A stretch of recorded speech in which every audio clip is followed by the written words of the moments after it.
Hey, everybody. Enjoy number 50. Well, hello, Jeff. I've decided not to comb my hair for this episode. It's all out. It's all out pandemonium because it's episode number 50 here at Orange Slices. How are you? I'm good, Lord Bag, and yeah, No, happy 50th. I'm We've no made Lord it. Bag anymore. I'm just Bag. Uh, We're trying Zoom today. I know, but you know what? That really stuck. People really like that. All right, then I'll change it. Yeah, All right. you don't have to change it, but I'm going to call you Lord Bag anyways. You call me worse things than Lord Bag. Hey, did you go to the game where Chicago was in town the other day? Yes, I did. I was down at T-Mobile on Hey. Saturday night for the return of the flower. Nice. How was the game? You know what? The game was okay. It was pretty scrambly. Um, it wasn't great. I will give Chicago credit. They were able to kind of slow Vegas's transition game down and through neutral ice. They were able to clog up a lot of lanes and block a lot of shots. But Uh-huh. you know what? It really didn't matter who was out there for either team. What mattered to people in Vegas was Flower was out there and he was spectacular. He was spectacular. There was no way he could lose that game, right? There's just no way that was happening. That just he was winning that game. Yeah, so just to kind of give people a little kind of background on this whole thing, that night, at least at the game. So went down. I haven't gone to watch warm up all that much the last couple of years, but got in time to watch warm up. Talked to a bunch of people that said before they even opened the doors, it was just jammed outside of T-Mobile. And so then I got in and on the one end, which is the north end where the visiting team warms up, they were 20 to 30 deep, banging on the glass all the way around to the blue line, signs everywhere, people just jammed in the lower bowl. It was incredible, and you could see, he was pretty animated, pretty fired up. I've watched him over the years in a lot of warmups, but you could see this was something special, and he was ready to go, and people just loved him. It was they were cheering, waving as he skated off the ice. In warm up, they were cheering and waving, and yeah, pretty amazing. Were they saying Scene. thanks for the donuts? Thanks for all the donuts over the years. Yeah, we had our share of donuts. They don't do the donuts anymore. No. Yeah, Let but people know to letting people know what happened was when he'd get a shutout, they'd get a dozen free donuts from Krispy Kreme. When on Marc-Andre Fleury was there, and people if they took their tickets in, right, you just had to take your ticket stub in.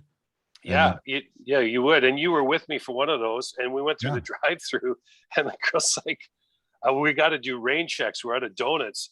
yeah, And I mean, this Krispy Kreme and Marc-Andre Fleury thing with the shutout in Vegas, and of course, at the end of the game, if he'd get a shutout, all you'd hear the PA announcer saying, "Donuts, we get donuts," and people be just losing their mind.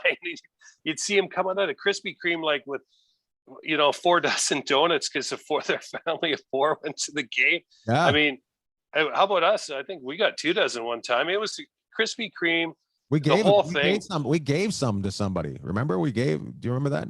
Oh yeah, we'd go down there. I mean, hey, don't get me wrong, I love donuts, but trying to take down 24-48 would have been a little tough even back then. But They were yeah, trying to we missed that. they're trying to rename diabetes to Andre Fleury's.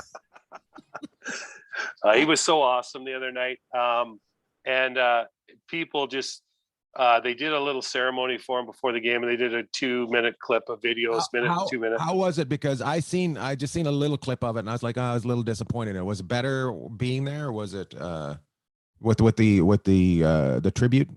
Oh yeah, I mean they could have gone on for hours, with the tribute. But I think one of the things I'll give them credit for in the return that they've had of their players that obviously were fan favorites and meant a lot to the organization.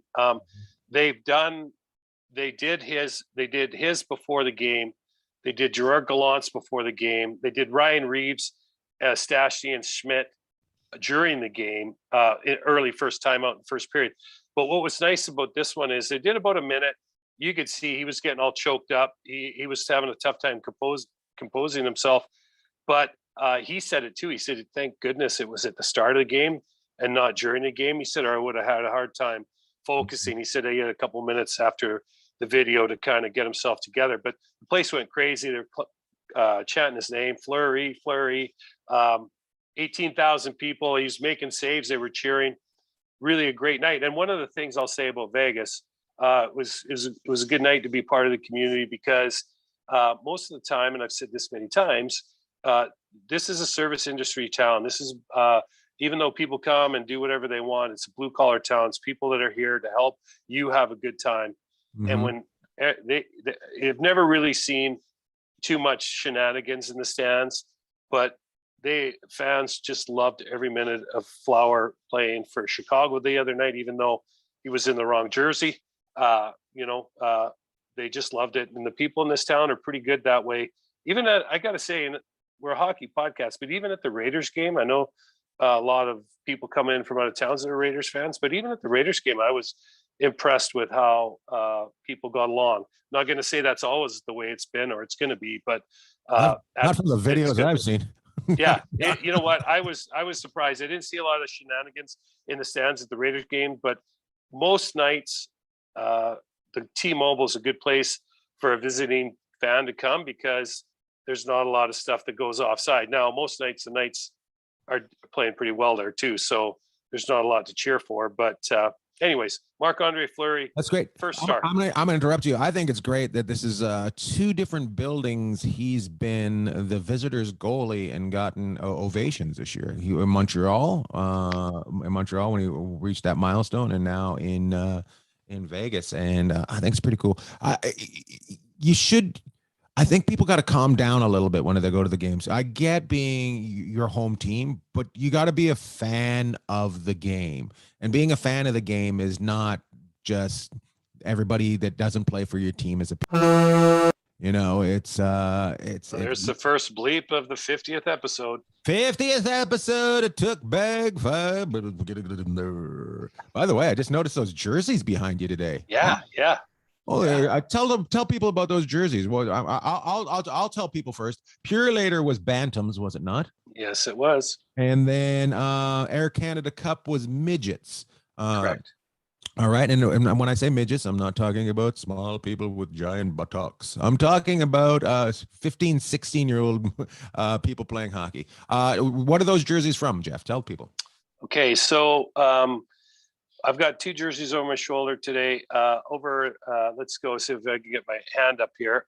Okay, over my right shoulder is the blue jersey. I've got two jerseys, one blue and one gold, and the blue one is from winning the British Columbia Provincial Championship, AAA, whatever it was back then, the best of the best. When we were from the small village, like Ian likes to call us, the village of Terrace. So we won the Bantam Provincial Championship. Trevor Hendry, our buddy Trevor, best player, bar none, Bantam in Canada. I'll go that far to say that's how good Trev is. And then, put that down, people. Yeah, put it down. Trevor was scoring. He'd get just over the red line, take a slap shot, and he could two-hop it, and he'd beat guys. It was unbelievable to watch. So he was scoring from outside the blue line with slap shots in Bantam. That's how good he was. Guys couldn't control him, and the goalies were scared to death of him. It was impressive. Over my left shoulder. Before you go to that one. So Purelator, so you win the provincials, AAA provincials in British Columbia. Yes. And now a team from every province meets up where that's what the. So the Purelator was Western Canada. So they split the country up. So we had teams, I believe, from Manitoba, Saskatchewan, Alberta, and British Columbia competing in the Purelator Cup, which was in Kelowna, British Columbia back in the day. So a place where I ended up playing junior a year or two later. So yeah, the Purelator was Western Canada. I got to look back here. It just says, Western Canada Bantam Championship over the top there. And that was Challenge Cup. I didn't even know that was it. So that's the Challenge Cup. Question for you. So, because I don't remember this, if you won the Purelator Cup, and I don't know what was it an East and a West Purelator, or was the Yes, East? it was. So, and that's a good question. And did the winners of those two sides meet up to play? Yeah, you know what? It might even have been the top two, which would have made a top four. I don't recall. It was just a few years ago, but I forgot about that. I remember. And yeah, you do. And you know what? You might be right. I'd have to ask some of the family or some of the guys I used to play with what happened. But yeah, we represented Western Canada, which in that case we represented British Columbia, which was the regional. How'd you guys do in that tournament? I think we did okay. We weren't the top team in that tournament, but you know what? Well, let's see. We'd have probably played 4 games, so I'll just say we were probably 2-2. Nothing really struck out at me as us really lighting the world on fire in that event. But here's the kicker. I got more questions before you give us the kicker. What were some of the names that stood out to you in that tournament that went on into play? Well, I don't have any because I'd have to go into a program, but I can get you some for next week. You don't remember anybody that you played against in that? No, tournament? Not off the top of my head. No. Okay. No. That's the top. Hey, but hang on a second. Hold on. Okay. Well, I'll see if I can find. I might have to call Mom and get her to dig through the old programs. But I do remember some from the Air Canada Cup. So I want the kicker first. Give us the kicker. Okay, the kicker is we won the BC Provincial Championship. We had 14 kids come out and try out for our team. Wow. Yeah, that's it. If you came out and tried out for our team, you made the team because we only had 14 that year. We might have had 15 max. That's pretty amazing. That's how good. Okay, let's go back. So you're saying yes, 15 people tried out and 14 made it? Yeah, something like that. We could have had. I mean, if you showed up, can you tell me? I want to know who didn't make it. If you had a pulse, you could play for us and a hockey stick. Oh, that is awesome! Yeah, we had Flats in goal, right? Mm-hmm. NHL goalie. We had Trevor, best bantam in Canada. Played in the NHL. We had Mario. Played. Trev played in the WHL. And was at NHL training camps.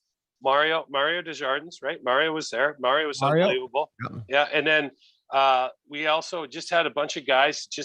I'd have to start going through because I can remember. No, Terry was a year older, so we won it without those guys. Yeah. So I'm just saying, if you showed up for our team, and then we went on to win the BC Provincial Championships. It was awesome. That's great.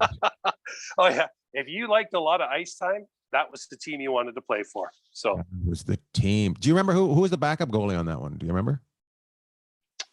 Pratt. Oh, Chris, not Chris Pratt. That's the actor, right? Chris Pratt. We had Chris Pratt. No, he turned out to be an actor. He turned out to be a superhero. Chris Pratt. I think his dad used to be the manager of the Royal Bank in Terrace, or one of the banks when they came. I don't remember that. Yeah. Last name was So we had Flats. He probably. And then we might have had Seymour. Wade probably played all the games, right? Yeah, we switched them back and forth, but yeah, Wade would have played. I'm guessing the majority of the games in the provincials and at the Pure later. Yep. I know everybody thinks this is an NHL podcast, but a lot of times we talk terrace hockey, and we have to go back to the 80s because we've moved out of that town. So if you're listening to this podcast and you're being ignored, and I want to know, I'm going to ask people, if you're from Terrace, send some names to us of guys that went on to play junior hockey and college hockey, and even maybe East Coast, West Coast, East Coast, West Coast. Maybe they're in some gang wars. If they're AHL in the AHL, let us know. We don't want to ignore anybody from the northern region. Troy K was on that team, was he not? Yeah, Troy was there. These are guys we all grew up with. Ian Alger was on it. Alger. Yep. Not me. I was too young. I think Randy McFarland. So we had a cast of, we had a cast of characters, and I could name you just about everybody on the team. The next year we went on and we won. Which is the other jersey. Let's go to that. Okay, so we'll go to the gold jersey now, and then we'll try and get out of minor hockey to. No, this is fantastic. I'm loving this, and some people are very confused. But if you Google Terrace, British Columbia, you will learn about this. Jeff. Yeah, so we Terraces won. Well, you're the Terrace son. No, come on. It takes a village to get him out of town. No, that like you know what the great part about this is everyone can play hockey, but only so many people can do stand up. So Ian's like, screw everybody, I'm going for the stand up. Everybody can play hockey, but only one guy can be a douche on the bus. So we well, that was you though. That was me. I was. That's the only reason I made team. That's right. Well, you had to start coming out some teams that only had 14 guys try out. I'd be number 15. I'd be the last cut. Sorry, we've only got 14 spots. So we only got 14 jerseys. Apologize back. Yeah. Okay, let's go to that gold jersey though. Let's talk. Okay, so the gold jersey was from the Air Canada Cup. So in the midget division, we won the BC Provincials. And we went to the Air Canada Cup. And we beat, I believe it was Seafair, which is a club. I don't know if they're still in Richmond, British Columbia, suburb of Vancouver. Very good team. They had Steve Tuttle on their team, who played in the NHL, and they also had a couple other guys, but I don't recall those guys right now. But the guys on this team, over my left shoulder, the Air Canada Cup, we won the BC Provincials. We got to go to St. Paul, Quebec, to play in the national championship for Canada, which was awesome. How many teams were there? Well, a team from every province was there. Was there teams from the territories as well, or no? No, I don't believe there was. There was laughed out a lot. Yeah, you know what? Unfortunately, I didn't say the territories. I said the provinces. Right? Come on, like I'm being truthful with that. So politically correct. Yes. So we went out there, and a funny story about that is it was Air Canada Cup, and one of the teams that we beat was so convinced that they were going that they'd already bought their tickets. There was only one problem.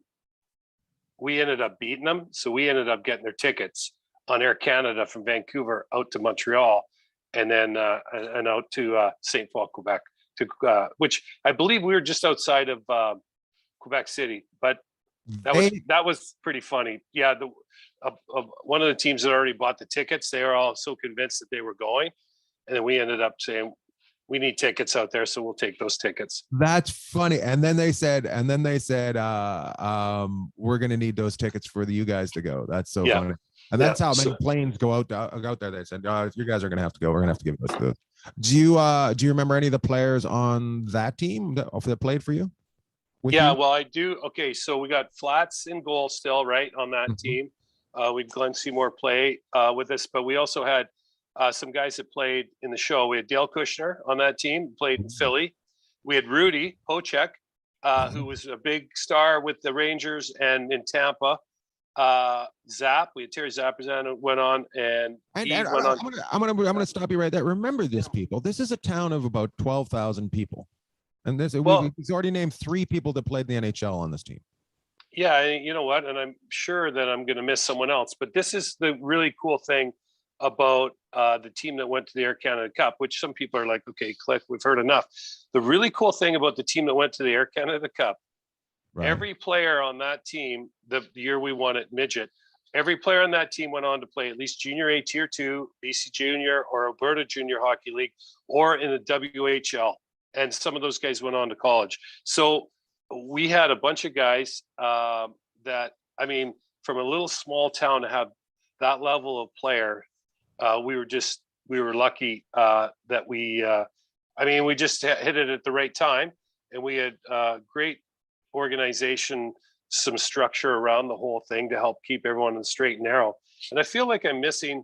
We had Big Rich. I played junior with Rich Lidstrom in Kelowna, with Zap in Kelowna. I feel. Oh, you know who? We had guys go on to play college hockey, Western Hockey League, which is the top league in for junior hockey. Major junior. And we had guys go on to play Junior A Tier 2, which and then those guys would go on and play college back then. So it was pretty amazing. Who was the best? Yeah, I'm not gonna. Who was the most on that team? Who was the most impressive player that you remember on that? And I don't even know if I should be asking this because it might it might chap somebody's butt cheeks. But there's got to have been somebody that you're like, Well, that guy was just insane to watch play hockey. Yeah, I think most guys would agree that the best player that we grew up with, or at least one of the smartest, was Terry Zapperzan. So there Mhm. you go, Zap. That's my old roommate from junior. But I don't think any of the guys would argue that. I think, uh, we had, those teams had a little bit of everything on them, which was really a special thing too. We kind of had some bigger guys that could be real physical. We had a lot of speed, and we had some other guys. We had great goaltending. We had guys that could score. So. But I would say, he was our number one centerman and smartest guy we had. Still the smartest guy, I'm Isn't it? sure, out of all of us. Is it like I remember playing with Dwayne Horner from when I was a kid, and I don't know if you remember Dwayne Horner, but he Yeah. could the puck just stuck to him for some reason. Like it doesn't make sense how some guys are able to have the puck just stick to them no matter what. And he was one of those guys that he could come out of a hurricane with the puck on his stick, and it was bizarre. And he didn't play in major junior, he didn't go, but it's amazing how some guys just have that talent. Yeah. And, in some cases in these smaller communities, trying to get the exposure, trying to get these guys, sometimes they're not on the greatest teams, and some of these teams might not be the best Dwayne was organized. not on the greatest team. I was playing with him. So Yeah. Well, hey, well, there go. That answers that, Dwayne. Sorry. Yeah, yeah. Lord Bag going up and down, rumbling up and down the right side. Yeah, Hey. rumbling and tumbling. What you guys, your team, those teams that you were on, were lucky that you had that your those 14 players and made it to those tournaments where you were able to get eyes on you. Like, can you imagine that team if you guys hadn't been seen by those eyes? And that's part of the coaching, the people that are running the teams at that time. They were able to get you to the tournaments that were able to get your eyes in. And people don't understand how far the north, like it goes from the southern coast where everybody is, to nothing. And there goes Pearl to tell people to anyways. So and believe it or not, any way you look at it, the more important is where the city is, right? Well, this Especially at that is, time. you have a lot of remote areas in Canada. You have some remote areas in the States, right? So if you could have a good team in your area, but Right. you're gonna find, like, if you want to find out how good a hockey team you have, you're gonna have to go in Canada. You're gonna have to go to a place like Vancouver to find out, Calgary or Edmonton, Mhm. right? Okay, and I mean, you also got Toronto, Montreal, and Winnipeg, Saskatoon. These are great hockey cities, but in the States, this you have great teams now in places that didn't used to have them. You Mhm. got Vegas, LA, Phoenix as far as minor hockey. So now the thing is how to pull those kids out of those rural communities. Well, And we yeah. were lucky enough where we grew up but we had to get on a jet every year, maybe sometimes twice a year, to fly down to these places, because the drive was just not, it just wasn't doable, just because of road conditions or the Right. amount of time. So yeah, I mean, The thing that I see some of these stories on the Hockey Network, ESPN, TNT. Well, he had to go, like, he grew up in America. There was no team where he lived, so he had to travel 38 minutes to another town to play hockey. I'm like, 38 minutes puts you in Copper River Flats or whatever. You know what I mean? It yeah. didn't. It was like, it was, if you wanted to get out of Terrace and play someplace else, you're going to Prince George, which was 8 hours away. Like, there's no, you could, like, I think there may have been one or two kids that came to Terrace from Prince Rupert or Kitimat to play, but that was it. It wasn't combining a lot of people. It was the 14 kids. It was the 15 kids that were playing. Yeah, and so, like, if you had a community like ours, it was kind of a hockey Right. driven community, and you could only get 14 or 15 kids out to your team, what's going to happen in these other rural communities? And so now, I think, the NHL, since back in those days there was 21 teams in the league, there's 32 teams in the league now. Minor hockey's exploded. across the in the United States, but it also creates and it's huge in Canada. So this also creates more opportunity for these kids to be able to go to towns or at least get some eyes on their community if they're able to get together and put a team together to travel. And that's easier said than done in a lot of cases. There's families down here in Vegas that travel to play in teams in Anaheim, California, or Los Angeles, or they travel and take their kids down to Phoenix to play in the minor hockey there because of one reason or another. I don't, so yeah, the rural communities are obviously, a focal point of how do we get these kids the exposure and the opportunity. It's kind of, at the same time, it's kind of shitty to say you have to leave your home where your parents are to go play hockey someplace else to give it a shot at a career that you want. It's kind of, it's shitty that we have to do that to kids in the rural communities. It's just, because you had, how old were you when you took off to go play in Kelowna? You were like 15, 16? Yeah, so I just turned 16 Can you imagine years old. What kind of human you would have been if you had actually lived at home until you were 18? I know. I was like, okay, I thought we are going to talk about hockey, but now we're going to go in that direction. No By problems. The way, we're at 30 minutes. Just to let you know, we're at 30 minutes. 50th episode. We're talking about Terrace. Two kids from Terrace talking about Terrace. That's right. We're talking about Terrace and hockey. And Jeff's got the jerseys. Mine were sold for drugs. Anyway. Yeah. I think, well, we can talk about, we can move on, but here's one thing I'll say too is, so when you left, when you were younger, like say I left when I was 16, a lot of young kids did that. You went to go play hockey and it was NHL or bust, right? So if you didn't make it, you left, and a lot of guys couldn't even graduate, didn't even have their high school diploma. Nowadays, you go play in these leagues, like the Western Hockey League, and that if you play in the Western Hockey League and you get out, they pay for 4 years of education for you after. So there is some steps that have been made that are positive, where you're just not kind of left on the side of the road to fend for yourself anymore. After you, I mean, because you don't know any different at 16 or 17, you're just going out playing hockey. But I'm going to be honest with you. I'm going to be honest with you. That junior way should be the college way for college football and basketball. You should be able to get your education after you play, not while you're playing. And I think that's why so many kids in football and basketball don't come out with great educations, because they're too busy being concentrating on the game, right? Well, but here's the thing.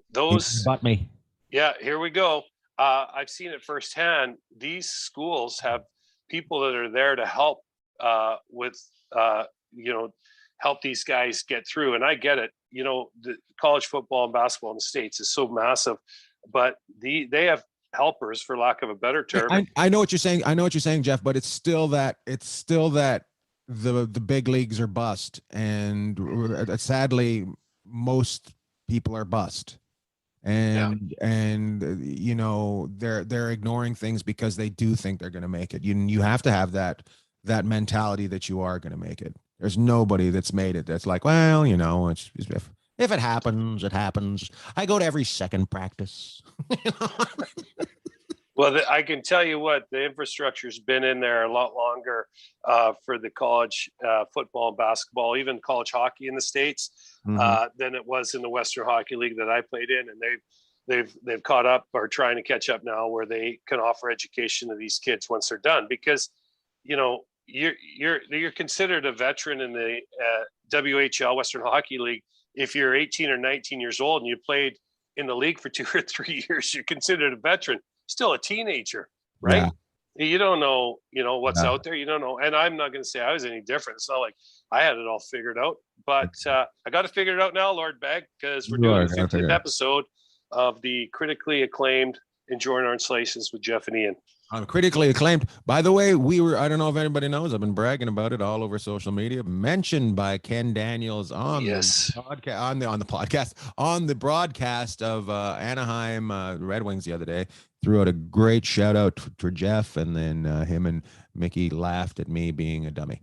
So it was yeah. So then they mentioned, so thanks. Well, what are you talking about? Mick didn't care about me. I used to, he was like, he goes, yeah, and Jeff Sharples is doing his thing. And I was like, oh, hey, great. Thanks, Kenny. And Mick goes, so yeah, did you see him last time he was in town? Like, God's like, come on, Mickey, like, throw me some love. We used to be out in pregame skate. He was showing me how to shoot the wrister. And Mick's like, yeah, did you see Ian last time he was in town? I'm like, come on, Mick. Throw me some love. He was all over me. It was awesome. I was like, yeah. I was like, for a second there, I was like, did Mick forget who I was? He didn't want your head getting too big. Love Mick and Kenny. That's how he talks. So much. There we go down there. That's how he kind of talks too. He's awesome. Good man.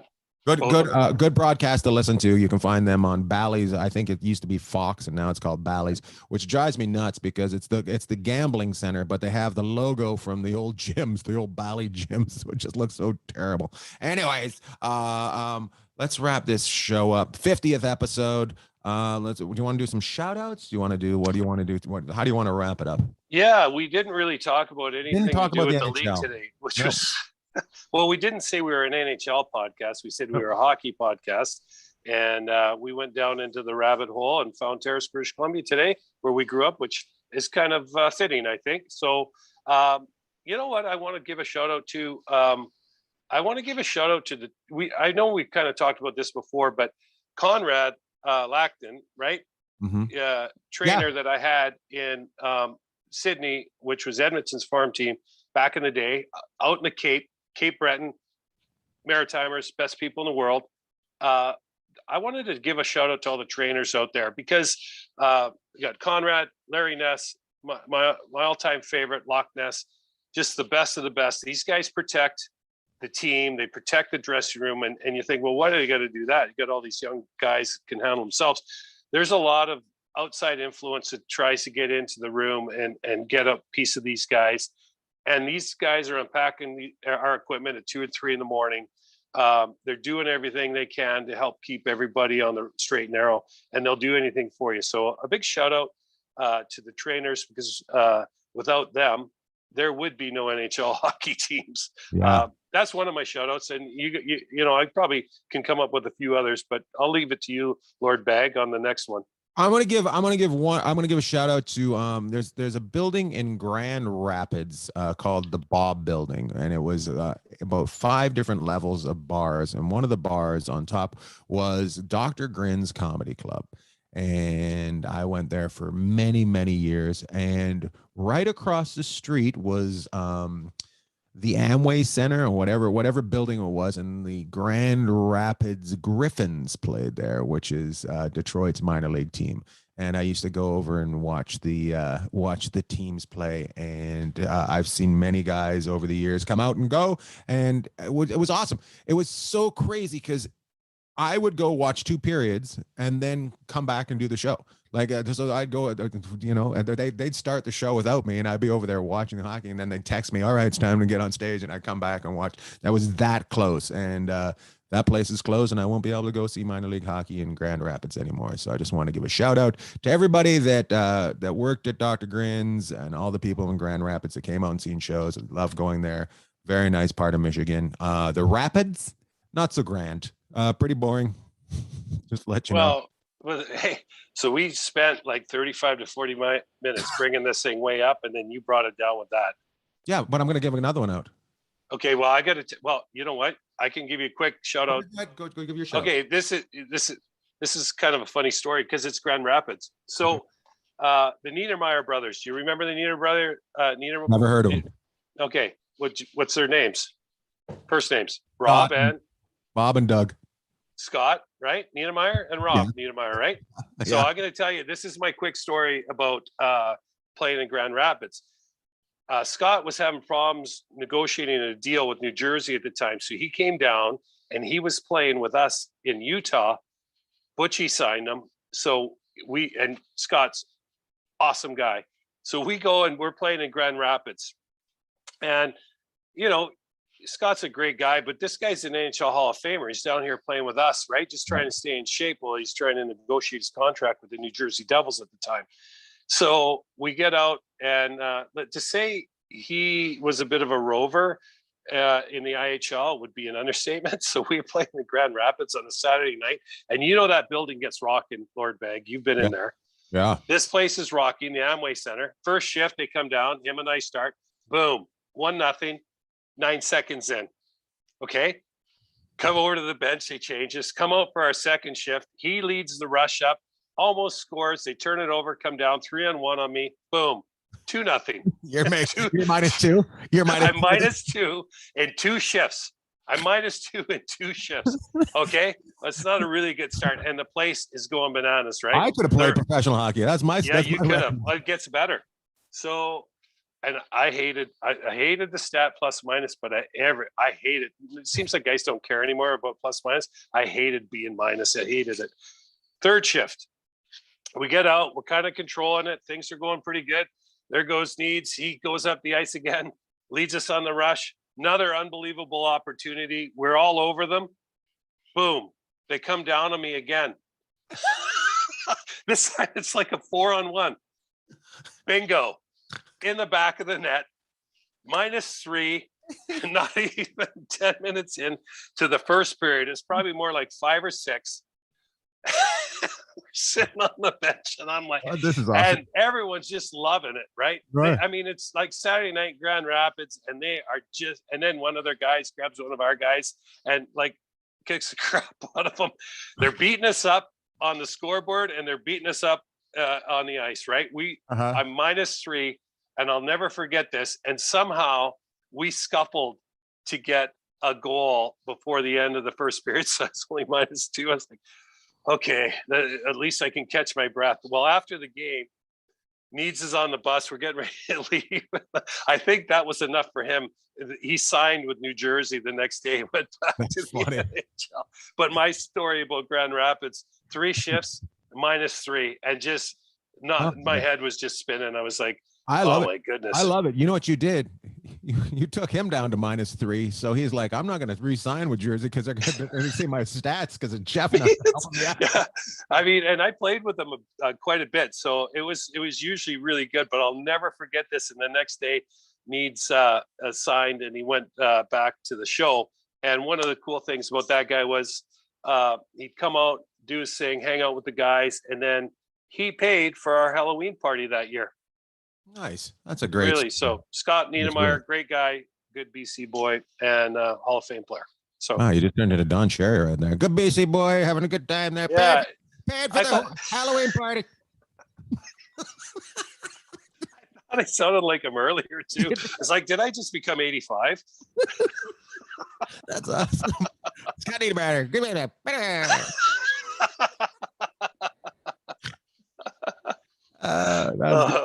Well, that's a lesson learned. If you're trying to get re-signed, have somebody like Jeff around to take the brunt. Yeah. I was giving out tickets. Here's your ticket. Have a nice breakaway. It's like it's working at the show. Anyways, I got nothing else for you, Lord Bag. That's a good one. We just gave a shout out to the donkeys. That's what we Love Tall. Love Tall. Well, that was a lot of fun. We got a lot of talking on Terrace. Next week, we'll discuss Kitimat. Take care. Have a good day.